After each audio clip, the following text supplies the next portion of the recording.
கிறிஸ்துவுக்குள் பிரியமானவர்களே, கர்த்தராகிய இயேசு கிறிஸ்துவின் நாமத்தினால் உங்கள் அனைவருக்கும் என் அன்பின் வாழ்த்துதலை தெரியப்படுத்துகிறேன். இன்று நாம் உபவாசத்தின் அவசியம் என்கிற தலைப்பின் கீழ் நாம் தியானிக்க போகிறோம். முதலாவது, உபவாசம் என்பது கிறிஸ்தவ வாழ்வின் ஆவிக்குரிய ஒழுங்கில் மிகவும் முக்கியமானதாகவும் அவசியமானதாகவும் இருக்கிறது. அது மாத்திரமல்ல, பழைய ஏற்பாட்டு காலத்திலும் சரி புதிய ஏற்பாட்டு காலத்திலும் முக்கியமானதொரு ஒழுங்குமாய் இருக்கிறது. பிரியமானவர்களே, மோசே 40 நாட்கள் இரவும் பகலும் புசியாமலும் குடியாமலும் உபவாசித்தார். இதை நாம் யாத்ராகமம் 34வது அதிகாரம் 28வது வசனத்தில் பார்க்கிறோம். தானியேல் 21 நாட்கள் உபவாசித்தார். இதை நாம் தானியேல் 10வது அதிகாரம் 3வது வசனத்தில் அறிந்து கொள்கிறோம். ஆண்டவராகிய இயேசு கிறிஸ்து 40 நாள் உபவாசமாய் இருந்தார். இதை நாம் மத்தேயு 4வது அதிகாரம் 1 முதல் 10வது வசனத்தில் அறிந்து கொள்கிறோம். வேதத்தில் உபவாசம் இருந்து ஜெபித்தவர்களையும் உபவாசத்தின் அவசியத்தையும் குறித்து தெளிவாக சொல்லப்பட்டிருக்கிறது. உபவாசத்தின் மூலம் பரிசுத்த ஆவியானவர் நமது தனிப்பட்ட வாழ்வில் மாற்றத்தை மறுரூபத்தை ஏற்படுத்துகிறார். பிரியமானவர்களே, வேதத்தில் சொல்லப்பட்டுள்ள உபவாச நாட்கள் என்னென்ன? ஒருவேளை உபவாசம் சொல்லப்பட்டிருக்கிறது, இருவேளை உபவாசம், சாயங்காலம் வரை உபவாசம், இப்படி 4 வகையான உபவாசத்தை பற்றி சொல்லப்பட்டிருக்கிறது. ஒருவன் உபவாசம் இருக்க வேண்டும் என்றால் அவன் தன்னையே வெறுக்க வேண்டும், அவன் உணவை வெறுக்க வேண்டும். அப்பொழுதுதான் கர்த்தருடைய சமூகத்தில் அவன் உபவாசம் இருந்து அவனுடைய விண்ணப்பத்தை ஏறெடுக்க முடியும். பிரியமானவர்களே, இஸ்ரவேல் ஜனங்கள் 1 நாள் உபவாசம் இருந்தார்கள். 3 நாள் உபவாசம் எஸ்தர் இருந்தார், பவுல் இருந்தார். 7 நாள் உபவாசம் இருந்தது. தாவீதும் யோபுவின் சிநேகிதரும் 7 நாட்கள் உபவாசம் இருந்ததாக வேதம் சொல்லுகிறது. அது மாத்திரமல்ல, 14 நாட்கள் உபவாசம் இருந்தது. இதை பவுல் செய்தார். 21 நாட்கள் உபவாசம் இருந்தது. இதை தானியேல் 10வது அதிகாரம் 3வது வசனத்தின்படி அவர் 21 நாள் உபவாசம் இருந்ததை நம்ம அறிந்து கொள்கிறோம். 40 நாட்கள் உபவாசம் இருந்தது. இதை மோசே உபாகமம் 9வது அதிகாரம் 9வது வசனத்தில் நம்ம 10 நாட்கள் இருந்ததை நம்ம பார்க்கிறோம். சொல்லப்பட்ட ஒவ்வொரு உபவாச வேளையும் நம்ம வேதத்திலிருந்து அறிந்து கொள்கிறோம். இப்பொழுது நாம் உபவாசத்தின் அவசியம் என்ன என்பதை நாம் அறிந்து கொள்ள போகிறோம். முதலாவது, நம்ம எதுக்கு உபவாசம் இருக்கோன்னு தெரிஞ்சாதானே நம்முடைய வாழ்க்கையில நம்ம உபவாசித்து ஜெபித்து நம்ம அந்த விண்ணப்பத்தின் பதிலை அறிந்து கொள்ள முடியும். பிரியமானவர்களே, இந்த காணொளி உங்களுக்கு மிகவும் பிரயோஜனமாக இருக்கும். ஏனோ தானோன்னு உபவாசம் இல்ல, நம்ம முதலாவது எதற்கு உபவாசம் இருக்கோன்னு சொல்லி நம்ம தெரிஞ்சுக்கிட்டோம் அப்படின்னா அதுக்கப்புறம் நம்ம உபவாசிக்கிறதுக்கு அது நமக்கு மிகவும் பிரயோஜனமாக இருக்கும். ஆதார வசனம் எஸ்ட்ரா 8வது அதிகாரம் 23வது வசனம். அப்படியே நாங்கள் உபவாசம் பண்ணி எங்கள் தேவனிடத்திலே அதை தேடினோம், எங்கள் விண்ணப்பத்தை கேட்டருளினார். ஹல்லேலூயா. பிரியமானவர்களே, கடைசி பாருங்க, கேட் அருளினார். அப்போ அந்த ஜெபத்தை, உபவாசித்து ஜெபித்த ஜெபத்தை கர்த்தரதை கேட்டார். அது மாத்திரமல்ல, அதற்கு முன்பகுதியை பாருங்க, எங்கள் தேவனிடத்தில் அதை தேடினோம். அப்போ அவருடைய சமூகத்துல போய் அவரை நம்ம தேடணும், உபவாசத்தின் வழி தேடணும் என்றால் கர்த்தர் நமக்கு விண்ணப்பத்தின் பதிலை கேட்பார். ஹல்லேலூயா. எஸ்ரா 8வது அதிகாரம் 21வது வசனம். அப்பொழுது நாங்கள் எங்கள் தேவனுக்கு முன்பாக எங்களை தாழ்த்துகிறதற்கு, எங்களுக்காகவும் எங்கள் பிள்ளைகளுக்காகவும் எங்கள் சகல பொருட்களுக்காகவும் செவ்வையான வழியை தேடுகிறதற்கும் நான் அங்கே ஆகவா நதி அண்டையில் உபவாசத்தை கூறினேன். பிரியமானவர்களே, இதுல 3 காரியங்கள் நம்ம பார்க்கிறோம்.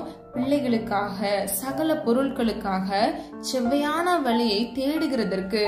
அப்போ நம்ம எந்த வழியில நடக்கிறதுக்கு முன்னாடியே நம்ம உபவாசம் இருக்கணும் என்று இந்த வசனத்தின் மூலம் அறிந்து கொள்கிறோம். இந்த 3 காரியங்களை நம்ம எப்படி செய்யணுமா? முன்பகுதியை பாருங்க, எங்கள் தேவனுக்கு முன்பாக எங்களை தாழ்த்துகிறதற்கும். அப்போ நம்ம தாழ்த்த வேண்டும். நம்ம தாழ்த்தி நம்ம கர்த்தருடைய சமூகத்துல உபவாசம் இருந்து ஜெபிக்கும் பொழுது நம்முடைய பிள்ளைகளுக்கு, நம்முடைய சகல பொருட்களுக்கு, நம்ம செவ்வையான வழி நடப்பதற்கு இது நமக்கு உதவியாக இருக்கும். ஹல்லேலூயா. 2 நாளாகமம் 20வது அதிகாரம் 3வது வசனத்தின்படி, அப்பொழுது யோசபாத் பயந்து கர்த்தரை தேடுகிறதற்கு ஒருமுகப்பட்டு யூதாவெங்கும் உபவாசத்தை கூறுவித்தான். ஹல்லேலூயா. பிரியமானவர்களே, ஒரு பயத்தினால கூட என்ன பண்றாங்க? உபவாசத்தை மேற்கொள்றாங்க. அப்போ நம்முடைய உலக வாழ்க்கையில பல பிரச்சனைகள், போராட்டங்கள் உங்களுக்கு விரோதமாக வருகிறதா, ஒரு பயம், ஒரு கலக்கம் உங்கள் இருதயத்தில் இருக்கிறதா, நீங்க உடனே என்ன பண்ணணும்? உபவாசத்தில் இருக்க வேண்டும். உங்களால முடிஞ்சா ஒரு வேளை இருங்க, இல்லைன்னா 2 வேளை. ஒரு வேளை மட்டும் சாப்பிட்டு விட்டு 2 வேளை உபவாசம் இருக்கலாம், இல்லைன்னா தொடர்ந்து நீங்க 3 வேளை உபவாசம் இருக்கலாம். பிரியமானவர்களே, நீங்க உபவாசத்தை ஜெபித்தீங்க அப்படின்னா உங்களுடைய ஆவி உற்சாகமாக இருக்கும். மாம்சம் பலவீனமானது, ஆவியோ உற்சாகமானது என்று வேதம் சொல்லுகிறது. இதுவே நீங்க மாம்சத்துல இருந்தே நீங்க ஜெபித்தீங்க அப்படின்னா உங்களுக்கு டயர்டா இருக்கும், தூக்கம் வரும், அந்த மாதிரி நிறைய காம்ப்ளிகேஷன் இருக்கு. ஆனா இதுவே நீங்க உபவாசம் இருந்து நீங்க ஜெபித்தீங்க அப்படின்னா உங்களுடைய ஸ்பிரிட் என்ன ஆகும்? உங்களுக்குள்ள இருக்கக்கூடிய அந்த ஆவி உற்சாகமானதாக இருக்கும். உங்களுக்கு சோர்வு இருக்காது, ஒரு பலவீனம் இருக்காது. அப்போ நீங்க உபவாசத்தை நீங்க ஜெபிக்கும் போது கர்த்தர் உங்களுக்காக இறங்கி வந்து உங்களுடைய வாழ்க்கையில் இருக்கக்கூடிய எல்லா பிரச்சனைகளிலும் இருந்து உங்கள் விண்ணப்பத்துக்கான பதிலை அவர் கட்டளையிடுவார். நார்மலா நம்ம ஜெபம் பண்ணி அதற்கான பதில் பெற்றுக்கொள்றதை விட சீக்கிரத்தில் நம்ம பதிலை பெற்றுக்கொள்ள வேண்டும் என்றால் உபவாசம் ஒரு சிறந்த செயலாகும். ஹல்லேலூயா. எதற்காக உபவாசிக்க வேண்டும் என்பதை குறித்து 5 காரியங்கள் மூலமாக நம்ம வேதத்திலிருந்து அறிந்து கொள்ள போகிறோம். முதலாவது, தேவ கோபத்தை ஆற்றுவதற்காக. ஆதார வசனம் யாத்ராகமம் 4வது அதிகாரம் 14வது வசனம். அவரது சத்தத்திற்கு கீழ்ப்படியாத போது கோபம் கொள்கிறார். யாருடைய சத்தத்திற்கு? கர்த்தராகிய தேவனுடைய சத்தத்திற்கு நாம் கீழ்ப்படியாத பொழுது நமக்கு விரோதமாக அவருடைய கோபம் வருகிறது. என்னாகமம் 11வது அதிகாரம் 1வது வசனத்தின்படி முறுமுறுக்கும் போது தேவன் கோபம் கொள்கிறார். பிரியமானவர்களே, நமக்குன்னு உள்ள டெஸ்டினி என்ன நமக்கு தெரியாது. ஆனா கர்த்தர் நமக்கான வாக்குத்தத்தத்தை நமக்கு ஆல்ரெடி கொடுத்துட்டாரு. நமக்கு கண்டிப்பா நித்திய ஜீவனை கொடுப்பேன் என்று நம்ம எல்லாருக்கும் கொடுத்த வாக்குத்தத்தத்தில் ஒன்று அதுதான். ஆனா அதனுடைய பாதையில நம்ம கடந்து போகும் பொழுது நம்முடைய வாழ்க்கையில பிரச்சனைகள், போராட்டங்கள் வரலாம். நம்ம முறுமுறுக்க கூடாது. அது மாத்திரமல்ல, உங்களுடைய வாழ்க்கைக்கு என்று பிரத்யட்சமாய் கர்த்தர் உங்களுக்கு ஒரு வாக்குத்தத்தத்தை கொடுத்திருப்பார். நீங்க சர்ச்ல போகும்போதா இருக்கட்டும், உங்க சொப்பனங்கள் மூலியமா, தரிசனங்கள் மூலியமா கர்த்தர் உங்களுக்கு ஒரு வாக்குத்தத்தத்தை கொடுத்திருக்கிறாரு அப்படின்னா நிச்சயமாய் அவர் நிறைவேற்றுவதற்கு அவர் உண்மையுள்ள தேவனாக இருக்கிறார். ஹல்லேலூயா. நாம் ஆராதிக்கிற தேவன் உண்மையுள்ளவர். அவர் பொய் சொல்ல மனிதர் அல்ல.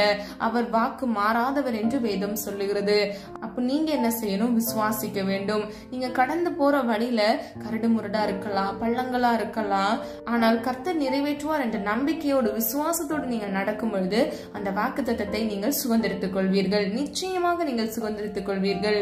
முறுமுறுக்க கூடாது பிரியமானவர்களே. அப்பொழுது கர்த்தருடைய சமூகத்திலிருந்து நமக்கு விரோதமாக கோபம் மூழ்கிறது. கடைசியாக, ரத்தம் சிந்தப்படும் போது தேவன் கோபம் கொள்கிறார். இதை நாம் எசேக்கியேல் 24வது அதிகாரம் 7 முதல் 8வது வசனத்தில் பார்க்கிறோம். அப்போ ஒருவருக்கு விரோதமாக கொலை செய்யும் பொழுது ரத்தம் சிந்தப்படுகிறது. ஒரு இல்லைன்னா சண்டையின் நிமித்தமாக சில பேர் காயப்படுத்திடுவாங்க இல்லையா, அப்ப அவங்களுக்கு ரத்தம் வருது. அப்போ அது நிமித்தமாக கூட கர்த்தர் கோபம் கொள்கிறார். ஹல்லேலூயா. பிரியமானவர்களே, நம்முடைய ரத்தத்தில் உயிர் இருக்கிறது. அப்போ அந்த ரத்தம் சிந்தப்படும் பொழுது கர்த்தர் கோபம் கொள்கிறதை நம்ம அறிந்து கொள்கிறோம். இப்படிப்பட்ட கர்த்தருக்கு விரோதமாக நம்ம செயல்படும் பொழுது, கர்த்தருடைய கோபம் நமக்கு விரோதமாக வரும் பொழுது நாம் உபவாசத்தின் மூலம் தேவனுடைய கோபத்தை ஆற்றுவதற்காக நாம் உபவாசிக்கலாம். ஹல்லேலூயா. இரண்டாவதாக, தேவ சித்தம் அறிவதற்கு. ஆதார வசனம் 1 யோவான் 5வது அதிகாரம் 14வது வசனம். தேவ சித்தம் செய்யும் போது ஜெபம் கேட்கப்படுகிறது. ஹல்லேலூயா. பிரியமானவர்களே, நம்ம ஒவ்வொருவரும் நமக்கான ஓட்டத்தை நம்ம ஓடுறோமா அப்படின்னு சொல்லி நம்ம இன்னைக்கு பார்க்கணும். இன்னைக்கு உங்களுடைய வாழ்க்கையில நீங்க எந்த சூழ்நிலையில வேணா இருக்கலாம், ஆனா நீங்க தேவ சுத்தம் செய்யறீங்களா? அதுதான் ரொம்ப முக்கியமானது. உங்களுடைய வாழ்க்கையில நீங்க தேவ சுத்தம் செய்யும் போது சில பாடுகள் வழியா நீங்க கடந்து வருவீங்க. ஆனா கண்டிப்பா வாக்குத்தத்தத்தை நீங்க பெற்றுக்கொள்வீங்க. ஆனா நீங்க சுய சுத்தம் செய்யும் பொழுது உங்களுடைய வாழ்க்கையில வெறும் கஷ்டம் மாத்திரமே இருக்கும். உங்களால என்னைக்கும் கர்த்தர் கொடுத்த வாக்குத்தத்தத்தை சுதந்திரித்துக் கொள்ள முடியாது. அப்போ கர்த்தருடைய சித்தத்தை நீங்க அறிந்து கொள்ளணும் அப்படின்னா, அப்போ நீங்க உபவாசத்தில் உங்களை ஒருமுகப்படுத்தி நீங்கள் தரித்திருக்க வேண்டும். அப்பொழுது கர்த்தருடைய சித்தத்தை உங்களுக்கு வெளிப்படுத்துவார். நீங்கள் அதன் சித்தத்தின்படி செய்யும் பொழுது கர்த்தர் உங்கள் ஜெபத்தை கேட்பார். ஹல்லேலூயா. 1 தெசலோனிக்கேயர் 5வது அதிகாரம் 18வது வசனத்தின்படி எல்லாவற்றிலும் ஸ்தோத்திரம் செய்வதே தேவ சித்தமாக இருக்கிறது. ஹல்லேலூயா. அப்ப எல்லா சூழ்நிலையும் நம்ம என்ன செய்யணுமா? ஸ்தோத்திரம் சொல்லணுமா? 1 தெசலோனிக்கேயர் 4வது அதிகாரம் 3வது வசனத்தின்படி பரிசுத்தம் உள்ளவர்களாக வேண்டும் என்பது தேவ சித்தம். ஹல்லேலூயா. பிரியமானவர்களே, தேவ சித்தம் அறிவதற்கு தான் நம்ம உபவாசம் இருக்கோம். ஆனா வேதத்துல இருந்து 2 வகையான சித்தத்தை நம்ம அறிந்து கொள்ளலாம் வசனங்கள் வழியாக. முதலாவது, எல்லாவற்றுக்கும் நம்ம ஸ்தோத்திரம் சொல்லணும். உங்களை காயப்படுத்துறாங்களா, உங்களை நிந்திக்கிறாங்களா, உங்க வீட்டிலேயே உங்களை வந்து ஒடுக்குறாங்களா, எல்லாவற்றுக்கும் நீங்க ஸ்தோத்திரம் சொல்லி முன்னேறி நடக்க வேண்டும். பிரியமானவர்களே, தடைகள் வரலாம், பிரச்சனைகள் வரலாம், ஆனா கர்த்தர் உங்களுடைய வாழ்க்கையில வைத்திருக்கிற வாக்குத்தத்தத்தை ஒருவரால மாற்ற முடியாது. ஹல்லேலூயா. மலைகள் விலகினாலும் பர்வதங்கள் விலகினாலும் என் கிருபை உன்னை விட்டு விலகாமல் இருக்கும் என்று வேதம் சொல்லுகிறது. ஒருவேளை உங்களுடைய வாழ்க்கையில மனுஷங்க உங்களை நேசித்து உங்களை கைவிட்டுட்டு போயிருக்கலாம். நீங்க ஒரு பிரிவினையை சந்தித்து நீங்க வருத்தத்தோடு சோகத்தோடு இருக்கலாம். ஆனா பிரியமானவர்களே, உங்களை என்றும் கைவிடாத தேவன், உங்களோட இருக்கிற தேவன், அவர் உங்களை அதிகமாக நேசிக்கிறார். நீங்கள் உபவாசிக்கும் பொழுது கர்த்தர் உங்களுடைய கூப்பிடுதலின் சத்தத்தை கேட்டு உங்களுக்கு நிச்சயமாக செவி கொடுப்பார். நீங்கள் பரிசுத்தமாய் அந்த உபவாசத்தை நீங்கள் ஏறெடுக்க வேண்டும். பரிசுத்தமாய் நீங்கள் இருப்பதே கர்த்தருடைய சித்தமாக இருக்கிறது. ஹல்லேலூயா. மூன்றாவதாக, தேவனிடம் இரக்கத்தை பெறுவதற்கு ஆதார வசனம் உபாகமம் 30வது அதிகாரம் 2 முதல் 3வது வசனம். சத்தத்திற்கு செவி கொடுக்கும் போது அவர் இறங்குகிறார். அது மாத்திரமல்ல, நாம் உண்மையாய் விண்ணப்பம் பண்ணும்போது அவர் இறங்குகிறார். இதை நாம் யாக்கோபு 4வது அதிகாரம் 10வது வசனத்தின் மூலம் அறிந்து கொள்கிறோம். கூப்பிடுதலின் சத்தத்திற்கு உருக்கமாய் இறங்குகிறார். இதை நாம் ஏசாயா 30வது அதிகாரம் 19வது வசனத்தில் பார்க்கிறோம். பிரியமானவர்களே, இந்த 3 காரியத்திலையும் நம்ம ஒன்றுதான் பார்க்கிறோம். கர்த்தருடைய இரக்கத்தை நம்ம பெற்றுக்கொள்ளணும் அப்படின்னா நம்ம உண்மையா விண்ணப்பம் பண்ணணும். நம்முடைய கூப்பிடுற சத்தத்தை கேட்டு அவர் என்ன பண்றாரா, உருக்கமாய், அப்படின்னா உருகி இல்லையா, நம்மளை எவ்வளவு நேசித்தா நம்ம கூப்பிடும் பொழுது அவர் இறங்கி வருவாரு. ஆனா நீங்க உபவாசிக்கும் பொழுது நீங்க பரிசுத்தத்தை காத்துக்கொள்ள வேண்டும். அவருடைய சத்தத்திற்கு செவி கொடுக்கும் போது, அப்போ உங்களை இந்த விஷயம் செய்யாத அப்படின்னு ஏசப்பா சொல்றாரு அப்படின்னா நீங்க அதை செய்யக்கூடாது. ஒருவேளை இதை செய் அப்படின்னு சொல்லி உங்களுக்கு அந்த சூழ்நிலையை பார்த்து பயம் வந்து அதை நீங்க செய்யாம இருந்தீங்க அப்படின்னா அது கரெக்ட் கிடையாது. நீங்க என்ன செய்யணும், அவர் சொன்னதை நீங்க செய்யணும். ஹல்லேலூயா. பிரியமானவர்களே, நம்முடைய தேவன் நான் சொன்னதை செய்யும் அளவும் நான் உன்னை விட்டு விலகாதவராய் இருக்கிறேன் என்று வேதம் சொல்லுகிறது. அப்போ அவர் உண்மை உள்ளவராய் இருக்கிறார். நீங்களும் உண்மை உள்ளவர்களா உங்களுடைய விண்ணப்பத்தை உண்மையா அவருடைய சமூகத்துல உள்ளத உள்ளபடி சொல்லுங்க. பிரியமானவர்களே, சில பேர் என்ன பண்ணுவாங்க, தங்களுக்கு தப்பு பண்றோம்னு தெரியும், ஆனா கர்த்தருடைய சமூகத்துக்கே போக மாட்டாங்க, ஜெபிக்கவே மாட்டாங்க. அவங்க வந்து கேட்டா 1008 காரணம் சொல்லுவாங்க. எனக்கு டைம் இல்ல, எனக்கு ஆபீஸ் இருக்கு அப்படின்னு சொல்லிட்டு காரணங்கள் அதிகமா இருக்கும். ஆனா அவங்க ஒரு நிமிடம் கூட ஜெபிக்க மாட்டாங்க. சில பேர் என்ன பண்ணுவாங்க, ஒரு 2 minutes பிரேயர் மட்டும் பண்ணுவாங்க. சாம்ஸ்ல வந்து, அதாவது சங்கீதத்துல ஒரு அதிகாரத்தை மட்டும் தியானிச்சுட்டு போயிடுவாங்க. பிரியமானவர்களே, இப்படிப்பட்டவர்களாய் நீங்களும் நானும் இருக்கவே கூடாது. கர்த்தருடைய சமூகத்துல நம்ம உருக்கமாய் விண்ணப்பம் பண்ண வேண்டும், உண்மையாய் விண்ணப்பம் பண்ண வேண்டும். பிரியமானவர்களே, ஒருவேளை சில பாவ அடிமைத்தனத்துல சின்ன சின்ன விஷயமா கூட இருக்கலாம்.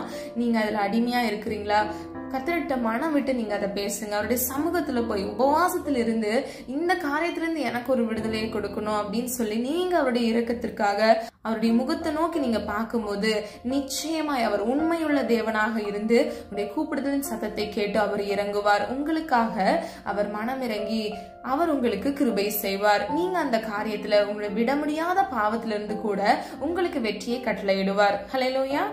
நாலாவதாக, தேவ வல்லமையை பெற்றுக்கொள்வதற்கு ஆதார வசனம் அப்போஸ்தலர் 9வது அதிகாரம் 16வது வசனம். தரிசனத்தை தேவனிடமிருந்து பெற வேண்டும், தரிசனத்திற்கு கீழ்ப்படிய வேண்டும். இதை நாம் அப்போஸ்தலர் 26வது அதிகாரம் 19வது வசனத்தில் அறிந்து கொள்கிறோம். அது மாத்திரமல்ல, தரிசனத்தை நிறைவேற்ற வேண்டும். இதை நாம் 2 தீமோத்தேயு 4வது அதிகாரம் 7வது வசனத்தில் அறிந்து கொள்கிறோம்.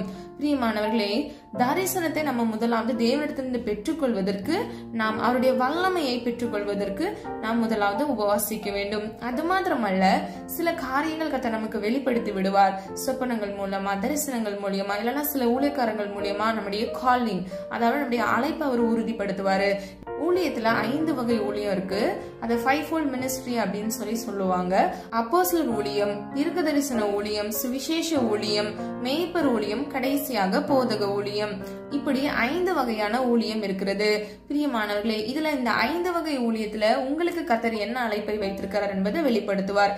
அப்படி இல்லை அப்படின்னா உங்களுடைய வாழ்க்கையில ஊழிய அழைப்பு இல்ல, உங்களுடைய வாழ்க்கையில அடுத்த கட்ட நிலைமையில உங்களுடைய வாழ்க்கையில இருக்கக்கூடிய முக்கியமான சந்தர்ப்பங்கள், ஒருவேளை உங்களுடைய திருமணமா இருக்கலாம், இல்லைன்னா ஒரு புது பிசினஸா இருக்கலாம், ஒரு வீடு கட்டுமானத்தின் பணியில நீங்க ஆயத்தப்படுவதற்கு உறுதிப்படுத்ததா இருக்கலாம், ஒரு இடம் வாங்குறதுக்கு, இல்லைன்னா உங்க பொண்ணு இல்லைன்னா பையனுக்கு வந்து நீங்க வரன் பாக்குறதுக்கு, அப்படி எல்லா விதமான முக்கியமான சந்தர்ப்பங்களை கர்த்தர் என்ன செய்வார், தரிசனத்தின் வழியாக, சொப்பனத்தின் வழியாக, போதகர் மூலமாக உங்களுக்கே வேதத்தின் வழியாக உங்களுக்கு வசனங்கள் வழி பேசுவார். ஹல்லேலூயா.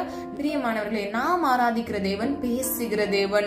நீங்களும் நானுமே எவ்வளவு பேசுறோம் இல்லையா ஒரு நாளைக்கு. அப்ப நம்மை உருவாக்கின தேவன் எவ்வளவாக நம்மிடம் பேச விரும்புவார் யோசிச்சு பாருங்க. முதலாவது நம்ம அதற்கு டைம் கொடுக்கணும். நம்மளுடைய சமூகத்துல உண்மையும் உத்தமமா பரிசுத்தமா இருக்கணும். நாம் மிகவும் ஆயத்தமாக இருக்க வேண்டும். பிரியமானவர்களே, கர்த்தர் கொடுத்த அந்த தரிசனத்துக்கு நம்ம கீழ்ப்படிய வேண்டும். அதற்கு நம்ம வல்லமை வேணும் இல்லையா. நம்ம சில காரியங்களை செய்வதற்கு மாம்சத்துல எந்த பலனும் இருக்காது. ஆனா கர்த்தர்கிட்ட இருந்து நீங்க அந்த பலனை வாங்கும் பொழுது கர்த்தர் உங்களுக்கு கொடுத்த தரிசனத்தை நீங்கள் நிறைவேற்றுவதற்கு அது ஏதுவாக இருக்கும். அது உங்களுக்கு உதவியாக இருக்கும். கடைசியாக சத்துருக்களை மேற்கொள்வதற்கு ஆதார வசனம் 2 நாளாகமம் 20வது அதிகாரம் 1வது வசனம். யோசபாத் ராஜா மோவாப் புத்திரரை மேற்கொள்ள உபவாசம் இருந்தார். எஸ்தர் ஆமானின் சதிகளை முறியடிப்பதற்கு உபவாசம் இருந்தார். எஸ்தர் 4வது அதிகாரம் 16வது வசனத்தில் அறிந்து கொள்கிறோம். அது மாத்திரமல்ல, எஸ்ரா சத்துருக்களை கர்த்தர் விலக்குவதற்காக உபவாசம் இருந்தார். இதை நாம் எஸ்ரா 8வது அதிகாரம் 22வது வசனத்தின் மூலம் அறிந்து கொள்கிறோம். பிரியமானவர்களே, உங்களுடைய வாழ்க்கையில செய்வனை கட்டினால் நீங்க பாதிக்கப்பட்டிருக்கிறீங்களா? அப்போ நீங்க என்ன பண்ணணும்? உபவாசிக்க வேண்டும். உங்களுக்கு விரோதமாக பிசாசானவன் மனிதர்கள் மூலமாக இந்த பிரச்சனைகளை கொண்டு வருகிறான். அதை நீங்க மேற்கொள்ளணும் அப்படின்னா நீங்க முதலாவது உபவாசிக்க வேண்டும். பிரியமானவர்களே, இவ்விதமான ஜாதி பிசாசை உபவாசம் என்று மேற்கொள்ள முடியாது என்று கர்த்தராகிய இயேசு கிறிஸ்து சீஷரிடத்தில் சொல்கிறதை நம்ம அறிந்து கொள்கிறோம். இன்னைக்கு உங்களுடைய வாழ்க்கையில கூட இப்படிப்பட்ட கட்டுகள் நிமித்தமாக போராட்டங்கள் மிகுதியாக வந்து உங்களுடைய வாழ்க்கையில சந்தோஷத்தையும் சமாதானத்தையும் நீங்கள் இழந்திருக்கலாம். நீங்க என்ன செய்ய வேண்டும்? உற்சாகமாக உபவாசத்தை ஆயுதமாக கையில் எடுத்து கர்த்தருடைய வல்லமைக்காக நீங்க காத்திருங்க. கர்த்தரையே சார்ந்திருங்க.